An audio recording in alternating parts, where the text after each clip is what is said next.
زخم دیکھ کر اپنے جھپڑے بھینچ لیے تھے، جبکہ انان نے آنکھیں بند کر کے صوفے کے پشت سے ٹیک لگا لی تھی۔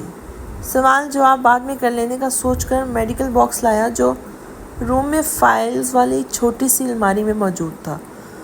بازو کی پٹی کرتے ہوئے فاتن کی آنکھیں پل میں نم ہوئی نظریں اٹھا کر انان کو دیکھا جو شاید بے ہوش ہو چکی تھی یا کمال کا ضبط رکھتی تھی، جبکہ ان سب کے دوران فاتن کو اپنے دماغ کی شریانیں پڑتی ہوئی محسوس ہوئی تھی۔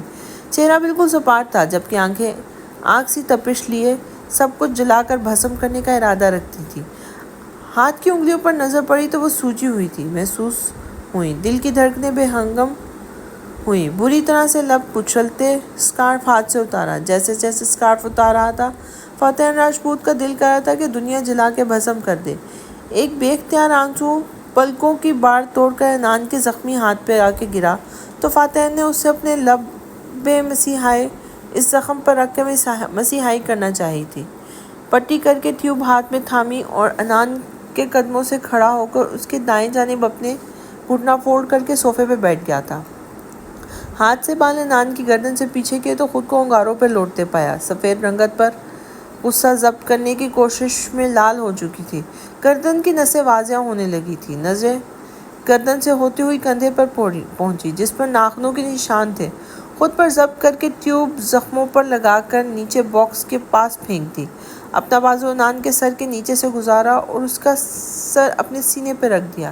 انان کے بالوں میں انگلیاں چلاتے ہوئے اسے پرسکون اور خود کے اشتعال پر قابو پانے کی کوشش کی۔ اپنی پاکٹ میں ہاتھ ڈال کر موبائل نکالا اور میسج ٹائپ کیا، یہ کار شام 6 بجے کے بعد کس جگہ سے پر گئی تھی، مجھے وہاں کی مکمل فوٹیج چاہیے، اور جس جگہ اس پر اٹیک ہوا تھا اور جس نے کیا تھا، یہ سب مجھے کل تک چاہیے۔ میسج سینڈ کرنے کے بعد انان کی طرف متوجہ ہوا تھا۔ سرگوشی سے بھی کم آواز میں انان نے فاتن کو پکارا تھا، جی جانے فا۔ فاتن نے جذبات کی آنچ لیے گمبھیر لہجے میں انان کا چہرہ اپنے ہاتھوں میں بھرا کر کہا تو انان نے بمشکل اپنی آنکھیں کھول کے اس کی جانب دیکھا تھا۔ فاتن کا لہجہ جتنا نرم تھا، آنکھیں اتنی وحشت اور جنون لیے ہوئے تھی، جنہیں دیکھ کر انان بھی کانپ گئی تھی۔ انان تو خشک پڑتے ہونٹوں پر زبان پھیر کر انہیں ترک کر گیا تھا، تو فاتن نے مخمور ہوتی نظروں سے انان کی یہ حرکت دیکھی تھی۔ اپنے ہونٹوں پر فاتن کی نظر محسوس کر کے انان نے پیچھے ہونا چاہا تو فاتن نے کمر میں بازو ڈال کے اسے اپنے اوپر گرا لیا تھا۔ فاتن کے کلون کی ڈارک خوشبو انان کے اعصابوں کو جکڑ رہی تھی۔ اپنی پلکیں اٹھا کر فاتن کی طرف دیکھا جو اسے ہی دیکھنے میں مصروف تھا۔ لہجے میں بے بسی لیے التجا کی تو انان نے اپنا سر واپس اس کے کندھے پہ رکھ لیا تھا۔ تمہیں ملے ایک ایک زخم کا بدلہ فاتن راجپوت سوچ سمیت لے گا۔ انان کا ہاتھ ہونٹوں سے لگاتے فاتن نے دل میں انان کو مخاطب کیا تھا، میں تمہیں اپنے پاس محسوس کرتا ہوں آن، بہت پاس، اتنے پاس کہ تمہاری دھڑکنوں کا شور میں آسانی اپنی دھڑکنوں میں سن سکوں، اتنے پاس کہ تمہاری منتشر ہوتی سانسوں کو اپنی سانسوں میں الجھا ہوا پاؤں۔ گمبھیر لہجے میں سرگوشی کی تو انان نے آنکھیں اٹھا کر فاتن کی طرف دیکھا تھا۔ نظروں کا تصادم اتنے زور سے ہوا تھا کہ وہ پلکیں جھپکائے بغیر نہ جانے کتنی دیر خود میں کھوئے ہوئے تھے۔ فاتن نے اپنا ہاتھ انان کے چہرے اور گردن کے درمیان رکھا اور اجازت طلب نظروں سے انان کی طرف دیکھا تھا، جس پر انان نے خاموشی سے نظریں جھکا دی تھی، تو فاتن پوری شدت سے انان کے ہونٹوں پر جھکا، بری طرح سے انان کی سانسوں میں اپنی سانسیں الجھا کر قطرہ قطرہ اس کی سانس خود میں ڈیلنے لگا تھا۔ انان کا لمس اپنے تڑپتے دل پر ٹھنڈی پہاڑ کی طرح محسوس ہوا تھا۔ انان کی حالت دیکھ کر فاتن راجپوت کو ایسا محسوس ہوا تھا جیسے اسے جلتے انگاروں پر سے کھینچ لیا ہو۔ چھوڑنے والا تو اب وہ کسی کو نہیں تھا، لیکن اس وقت سب کچھ بھلا کر وہ صرف انان کو محسوس کرنا چاہتا تھا۔ انان کی اکھڑتی ہوئی سانسوں کو محسوس کر کے اپنے ہونٹ انان کے ہونٹوں سے جدا کیے تو انان نے گہری سانس لیتے اپنا سر فاتن کے کندھے سے ٹکا دیا تھا۔ انان کا سر کندھے سے ہٹا کر ٹیبل تک گیا، وہاں سے اپنی کار کی کیز اٹھائیں اور موبائل پہ دانیال کو میسج کر کے فارم ہاؤس خالی کرنے کا کہا، جس نے اوکے کا رپلائی کیا۔ اب انان کی طرف پلٹا جو آدھ کھلی آنکھوں سے فاتن کو ہی دیکھ رہی تھی۔ انان کے قریب آ کر اسے بنا سمجھنے کا موقع دیا اپنے باہوں میں بھرا۔ اس اچانک افتاد پر انان نے اپنے ہاتھ فاتن کی گردن کے گرد باندھ دیے تھے۔ آفس سے نکل کر بیک ڈور کی طرف آیا تھا۔ انان ڈور کھولو، کار کے پاس آ کر فاتن نے کہا۔ تو اس نے ہاتھ بڑھا کر کار کا ڈور کھولا تھا تو فاتح نے احتیاط سے انان کو سیٹ پہ بٹھایا اور اپنی طرف آیا تھا۔ ان سب کے دوران اس کا چہرہ سپاٹ تھا جسے انان نے بغور دیکھا تھا۔ تم لوگوں سے رشتہ ہمارے لیے سزا بن گیا ہے نا؟ تو وعدہ ہے میرا تم سے فاتح راجپوت، تم لوگوں کی زندگی کو جہنم نہ بنا دیا تو میرا نام بھی نان راجپوت نہیں۔ ایسا زخم دوں گی جو ناسور بن کے تمہارے پورے وجود میں سرایت کر جائے گا۔ وہ نہ جانے کب سے اپنے خیالوں میں گم تھی، چونکی تو تب جب فاتح نے گاڑی فارم ہاؤس میں روکی اور اب اس کی طرف آ کر ڈور اوپن کر رہا تھا۔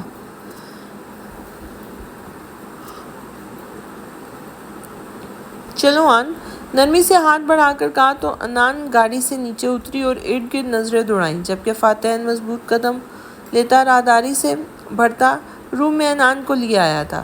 رکو یہیں میں کپڑے لاتا ہوں۔ انان نے نرمی سے انان کا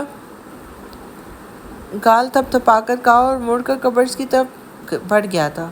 بلیک ٹی شرٹ اور بلیک کی ٹراؤزر نکالا تھا۔ یہ لو، تم فریش ہو جاؤ، میں کچھ کھانے کو لاتا ہوں، پھر میڈیسن لینا۔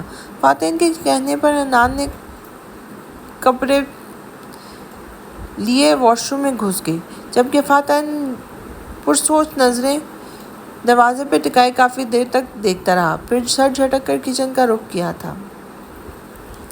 انان فریش ہو کر آئی تو فاتح صوفے پر بیٹھا کافی کی کپ پر انگلیاں پھیرنے میں مصروف تھا۔ وہ اندازہ نہیں لگا پائی کہ وہ اس کی موجودگی محسوس کر چکا ہے یا انجان ہے۔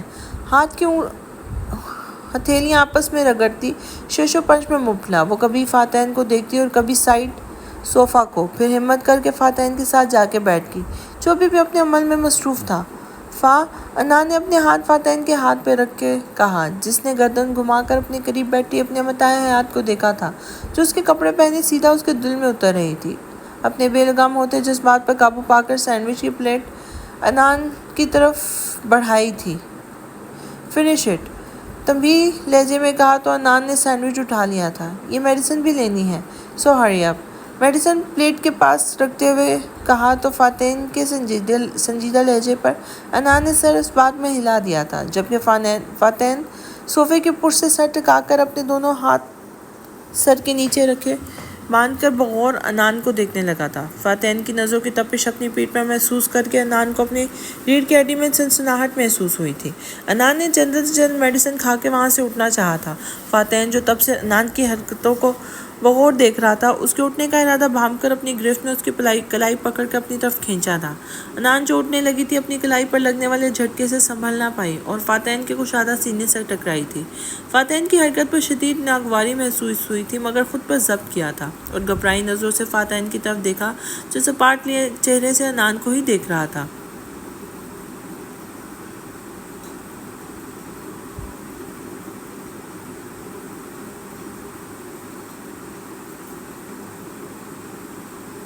دبے دبے لہجے میں گھرا کر کہا تو انان کو اپنی جان نکلتی محسوس ہوئی تھی۔ کیا مطلب ڈرتے ہوئے نظریں اس کی نظروں میں گاڑ کر پوچھا تو فاتح کے ہونٹوں پر طنزیہ مسکراہٹ آئی تھی، جبکہ ڈر تو وہ حقیقت میں گئی تھی۔ تم کیوں بھول جاتی ہو مسز فاتح راجپوت کہ میں تمہارے بچپن کا ساتھی ہونے کے ساتھ ساتھ تمہارا روح کا بھی ساتھی ہوں؟ میں تو تب بھی سمجھ جاتا تھا جب تمہیں بولنا نہیں آتا تھا، تو تمہیں کیوں لگا کہ تمہیں سمجھنے کے لیے مجھے ابھی بھی الفاظ کی ضرورت پڑے گی؟ اپنی گرفت انان کی کمر پر مضبوط کرتے ہوئے کہا تھا تو انان تکلیف سے سسک پڑی تھی۔ وہ نہیں جانتا تھا کہ اس کی کمر پر بھی چوٹ لگی ہے، اور انان نے اسے بتانا گوارا بھی نہیں کیا تھا، کیونکہ وہ جانتی تھی کہ وہاں بھی مرہم لگاتا، جو انان برداشت نہیں کر پاتی۔ کیا مطلب؟ فاتح کے گرفت نرم کرتے پر الجھ گیا تھا۔ انان کے چہرے سے بال ہٹاتے ہوئے اس کے چہرے پہ پھونک ماری تو انان نے آنکھیں زور سے میچ لی تھی۔ تمہیں پتہ ہے جب تم چھوٹی تھی تب اگر مجھ سے غلطی ہو جاتی تو تم مجھ سے بات تک نہیں کرتی تھی، کوئی نہ کوئی سزا ضرور دیتی تھی۔ ویسے تمہارے کھیلنے کے لیے تمہیں منانا پڑتا تھا، لیکن جب تم نے بدلہ لینا ہوتا تھا تب تم خود ہی آ جاتی تھی میرے پاس، اور میں ہمیشہ اسی پہ خوش ہو جاتا تھا۔ لیکن وہ انان ہی کیا جو بدلہ لیے بغیر رہ جائے؟ سارا دن کھیلتی رہتی تھی، پر جب ہی ماما پاپا پاس آتے چلا چلا کے رونا شروع کر دیتی، اور جب تک وہ مجھے ڈانٹ نہ دیتے تمہیں سکون نہیں ملتا تھا، اور جب بدلہ پورا ہو جاتا تھا تب تم پھر ایٹیٹیوڈ دکھاتی تھی۔ تو میری اینگری برڈ کو کیوں لگا کہ میں اب سمجھ نہیں پاؤں گا؟ جو لڑکی 7 گھنٹے پہلے مجھ سے نفرت کا اظہار کر کے گئی تھی اور اب ایک دم سے اپنے مرہم کے لیے میرے پاس آ گئی ہے، تمہیں کچھ عجیب نہیں لگ رہا؟ جہاں تک میں تمہیں جانتا ہوں مائی اینگری برڈ، تم کسی کو ناپسند کرو تو مرتے ہوئے سے پانی لے کر پیو، مجھ سے تو نفرت کا تو مرتے ہوئے بھی اس سے پانی لے کر نہ پیو، مجھ سے تو نفرت کا اظہار کیا گیا تھا۔ ابروج کھا کر طنزیہ لہجے میں استفسار کیا تو انان نے خونخوار نظروں سے فاتحین کو گھورا اور اپنے ہاتھ اس کے سینے پر رکھ کر اٹھ کھڑی ہوئی۔ اس سب کے دوران ہاتھ میں تکلیف تو ہوئی، لیکن اپنی اور نہ غصے میں اسے مکمل طور پر نظر انداز کر کے، جبکہ فاتحین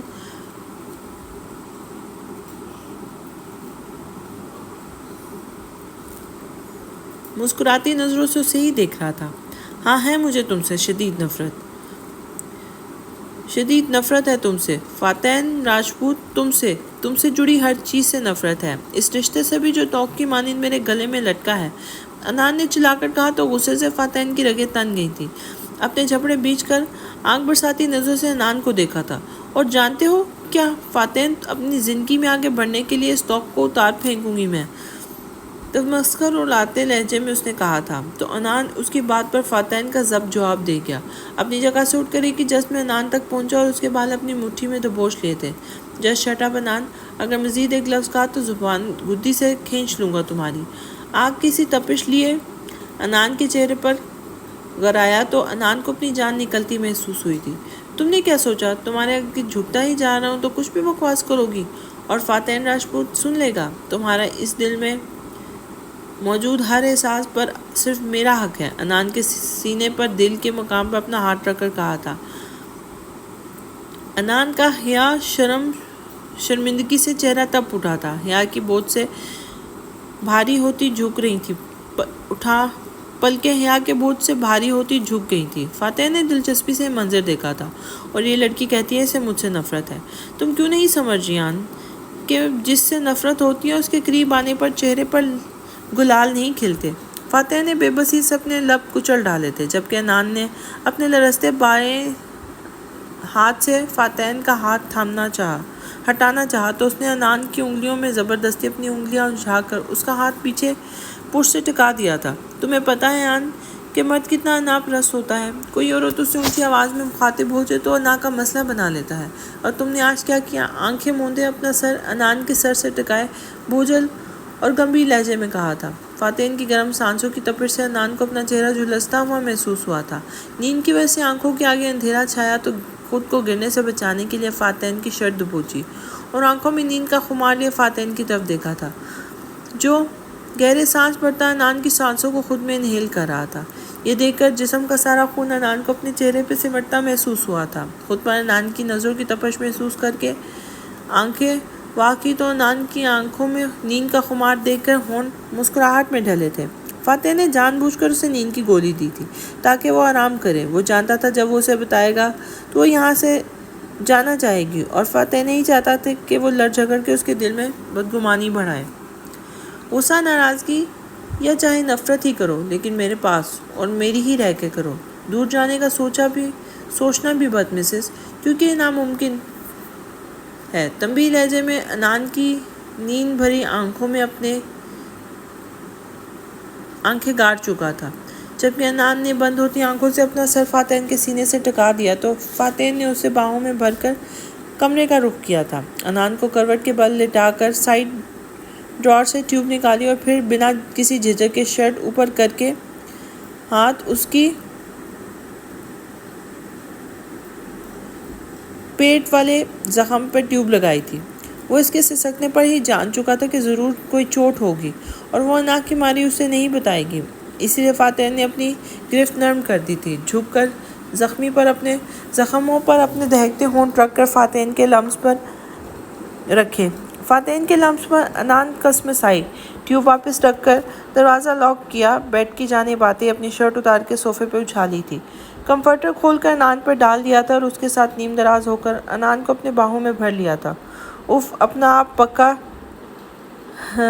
زن مرید لگ رہا ہے، تھپڑ کھاپ کے بھی باہوں میں بھرے بیٹھا ہوں۔ غصہ کہاں غائب ہو جاتا ہے میرا یار۔ تمہیں دیکھ کر انان کے چہرے کی طرف دیکھ کر بے بسی سے کہا جو معصوم چہرے پہ معصومیت سجائے سو رہی تھی۔ انان کو اپنے اتنے قریب دیکھ کر فاتن کو اپنا آپ بہکتا محسوس ہوا تو سر جھٹک کر ہاتھ بڑھا کر لیمپ آف کیا اور آنکھیں موند کر سونے کی کوشش کی جو کہ ناممکن تھی۔ صبح انان کی آنکھ کھلی تو خود کو فاتن کے مضبوط حصار میں قید پایا جو اسے تکیے کی طرح دبوچے انان کے بائیں کندھے پر سر رکھے اور کمر پر دونوں ہاتھ باندھے سو رہا تھا۔ انان کچھ لمحے تو سوتی جاگتی کیفیت میں فاتن کو دیکھتی رہی، پھر کل کی تلخ یادیں یاد آتے اس کا حصار توڑ کر اٹھ کھڑی ہوئی۔ گھڑی پر نظر دوڑائی تو صبح کے 6 بج رہے تھے اور پلٹ کر فاتن کو دیکھا جو انان کے اوپر اٹھنے پر کروٹ بدل چکا تھا اور اب باہوں میں انان کی جگہ تکیہ تھا۔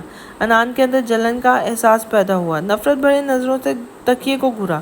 کمینہ محبت کرتا ہے اور مجھ میں اور تکیے میں فرق ہی نہیں پتا، دانت پیس کر کہا تو کروٹ بدل کر لیٹے فاتن نے دانتوں تلے ہونٹ دبا کر مشکل سے اپنا قہقہا روکا تھا، جبکہ انان تن ون کرتی اس کے سائیڈ آئی اور وہاں سے فاتن کی گاڑی کی چابی اٹھائی اور خونخوار نظروں سے فاتن کو گھورتی دروازہ کھول کر باہر چلی گئی تھی۔ جبکہ انان کے جانے کے بعد فاتن جلدی سے اٹھا اور موبائل اٹھا کر کال ملائی جو پہلے ہی بیل پر ریسیو کر لی گئی تھی۔ میڈم میری کار میں گئی ہیں، جب تک خیریت سے گھر نہ پہنچے پیچھا کرتے رہنا اور جہاں گڑبڑ لگے سوچے سمجھے بغیر سیدھا اڑا دینا، سرد لہجے میں کہا تو دوسری طرف سے کال کاٹ دی گئی تھی، جبکہ فاتن کھڑکی سے انان کو جاتے ہوئے دیکھ رہا تھا۔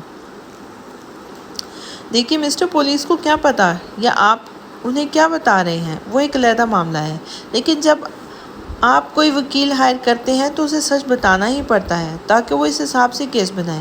ایسا کیوں؟ سامنے بیٹھ کر شخص نے تلخ لہجے میں پوچھا تو نبال نے دل میں اسے 100 سلواتیں سنائی تھیں۔ اگر آپ نے چوری کی ہے تب بھی بتانا پڑے گا، کیونکہ پھر میں ان پوائنٹس کو دیکھوں گی جو آپ کو مجرم ثابت کر رہے ہیں، اور ہر وکیل اپنے کلائنٹ کو بچانے کے لیے ان چیزوں کو جھٹلائے گا۔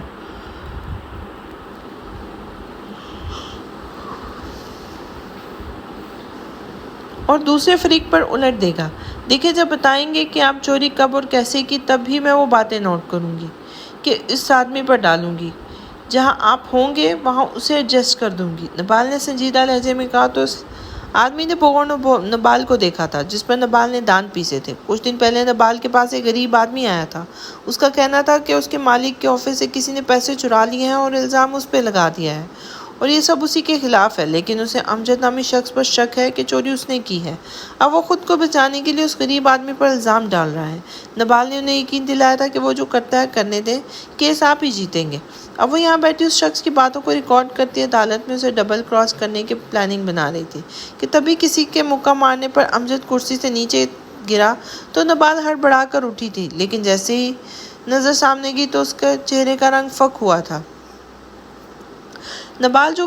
دانیال جو کہ نبال سے ملنے کے لیے کورٹ آیا تھا، اسے پتا چلا کہ وہ سامنے کیفے میں گئی ہے تو دانیال بھی ادھر ہی چلا گیا، اور جیسے ہی دانیال نے آ کر کیفیٹیریا میں نظر دوڑائی تو ایک جگہ ٹھٹک کر رکی تھی۔ نبال کسی 25-26 سال کے آدمی کے ساتھ بیٹھی باتیں کر رہی تھی اور وہ شخص اسے ایکس رے کی نظروں سے دیکھنے میں مصروف تھا۔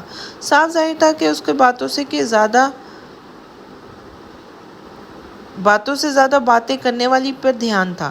اس منظر نے دانیال کے وجود میں آگ لگانے کا کام کیا تھا۔ کسی بھپرے ہوئے شیر کی طرح وہ تن ون کرتا وہ اس شخص کے جانب بڑھا اور بنا اسے دیکھے اور سمجھنے کا موقع دیے اتنی زور سے اس کے جبڑے پہ وار کیا کہ منہ کے بل کرسی سے جا گرا، جبکہ نبال ہڑبڑا کے اٹھی اور مارنے والے کی طرف دیکھا تھا۔ دانیال نے خونخوار نظر نبال پر ڈال کر آگے بڑھا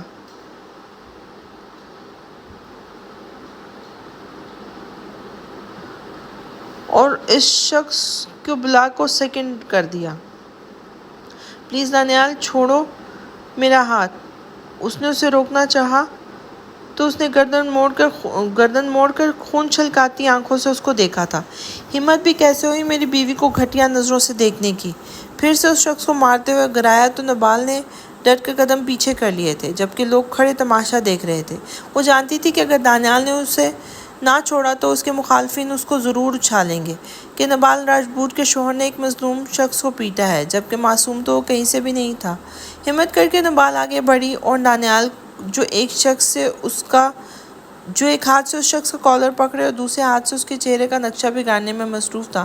دانیال کا وال کٹ کرتا ہاتھ بازو سے تھام کر نیچے سے گزر کر اس کے سامنے کھڑی ہوئی تھی، جس پر دانیال نے اس شخص کو دھکا دے کر اس شخص کو نبال سے دور کیا اور کمر میں ہاتھ ڈال کر اسے اپنے قریب کر لیا تھا۔ اف پری، اگر تمہیں کہیں لگ جاتی۔ پل میں خونخوار تاثرات نرمی میں بدلے تھے، آنکھوں میں محبت اور فکرمندی واضح ہوئی تھی۔ مجھ سے تو بات ہی مت کرے دانی۔ دانت پیس کر اسے گھورا اور اس کا اثار توڑ کر باہر کی جانب بڑھی تھی۔ دانیال تیز مگر مضبوط قدم بڑھاتا نبال کی طرف بڑھا اور اسے سمجھنے کا موقع دیے بغیر بازو سے تھام کر اپنی گاڑی میں لا بٹھایا تھا، جس پر نبال نے دانت کچکچا کر اس شخص کو دیکھا تھا جو اب ڈرائیونگ سیٹ پر بیٹھا گاڑی ریورس کر رہا تھا۔ تم بھی نا، وہ سرد نظروں سے بوکھلا کر تم سے آپ پر آ گئی تھی۔ مطلب آپ کو کچھ اندازہ ہے کہ یہ بات کس طرح پھیلے گی؟ اس معصوم بوڑھے شخص کو نوکری سے نکال دیا گیا ہے، لیکن آپ کو اس سے کیا؟ دیکھ ہی رہا تھا، کھا تو نہیں گیا تھا مجھے؟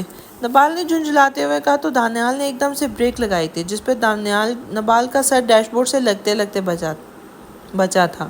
ابھی وہ سنبھلی بھی نہ تھی جب دانیال نے کندھوں سے تھام کر اس کا رخ اپنی جانب کیا تھا۔ دانیال کی انگلیاں اپنی جلد میں دھنستی ہوئی محسوس ہوئی تھی۔ کوئی تمہیں میرے علاوہ دیکھے گا؟ دیکھے بھی کیوں؟ لال بک کا چہرہ لیے نبال کے چہرے پر دھاڑا تو نبال نے تکلیف اور ڈر کے باعث اپنی آنکھیں بند کر لی تھی۔ دانی، اپنے ہاتھ ہٹائیں۔ دانیال نے گرفت اور ہلکی کی اور اپنے ہاتھ کھینچ لیے۔ درد تمسخر اور آتے لہجے میں کہا تو نبال نے آنکھیں کھول کر اس کی طرف دیکھا تھا۔ تم جانتی ہو کہ درد کیا ہوتا ہے نبال؟